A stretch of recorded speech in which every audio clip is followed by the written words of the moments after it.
pintar sekali Andi. Rupanya tadi diam-diam sedang memperhatikan bacaan di buku ya, bukan? Bagus. Aduh, kelas di sini bucin ternyata ya. Iya ya.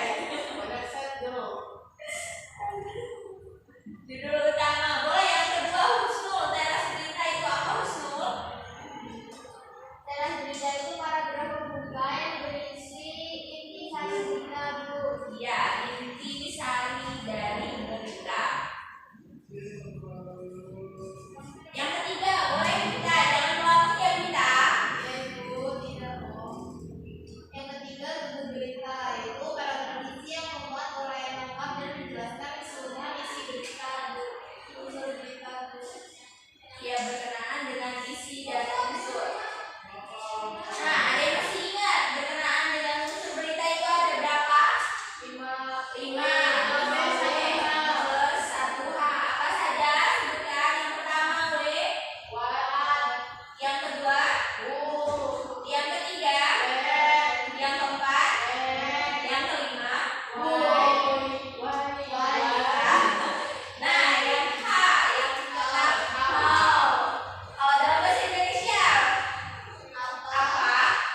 apa siapa mengapa bagaimana. Nah, alhamdulillah ya, ternyata kalian masih ingat dengan materi yang sebelumnya. Nah, ini yang terakhir, kaki berita, kan kaki beruang. Nah, yang keempat itu merupakan penutup atau kesimpulan dari berita. Ini juga biasanya berisi mengenai penegasan ulang. Nah, sampai sini ada yang mau ditanyakan sebelum kita beralih kepada materi selanjutnya, yang ini berkenaan dengan kaidah pembahasan teks berita. Ada, Bu. Iya, boleh. Kalau salah satu dari strukturnya itu tidak ada dalam teks berita, bagaimana ya, Bu? Ya, tentu jika salah satu struktur yang keempat ini tidak ada dalam sebuah teks berita, itu sebuah teks itu tidak akan menjadi sebuah teks yang padu begitu.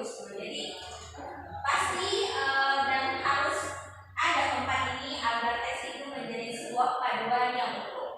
Baik, Bu. Terima kasih. Ada lagi yang ingin bertanya? Cukup, Bu. Cukup. Oke, kita akan beralih ke materi selanjutnya berkenaan dengan kaidah pembahasaan. Dalam kaidah-kaidah pembahasaan, setiap teks itu mempunyai kaidahnya masing-masing. Nah, teks berita itu ada 6. Ada 6 kaidah pembahasaan dalam teks berita. Yang pertama itu bahasa bangsa.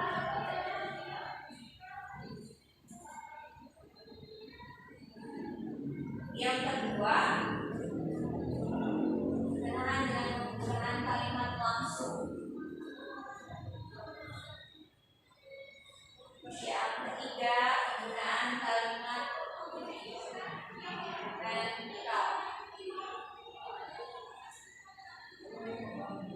Yang keempat itu berkenaan dengan berdasarkan waktu dan tempat.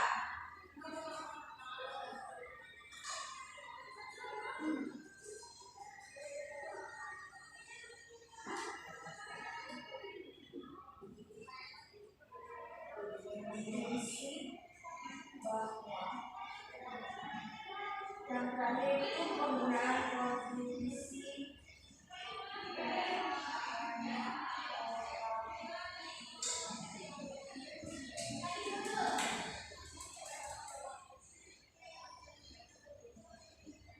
Nah, itu merupakan kaidah pembahasaan dari teks berita. Boleh silakan kalian pahami dulu pengertian dari masing-masing kaidah pembahasan teks berita di halaman 71.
menyusun temporal dan kronologis. Menyusun ini seperti kemudian, setelah, awalnya, akhirnya. Hal ini terkait dengan pola penyajian berita yang umumnya mengikuti pola kronologis atau kronologis. Nah, yang dua terakhir boleh semua. Faedah yang selanjutnya itu keterangan waktu dan tempat.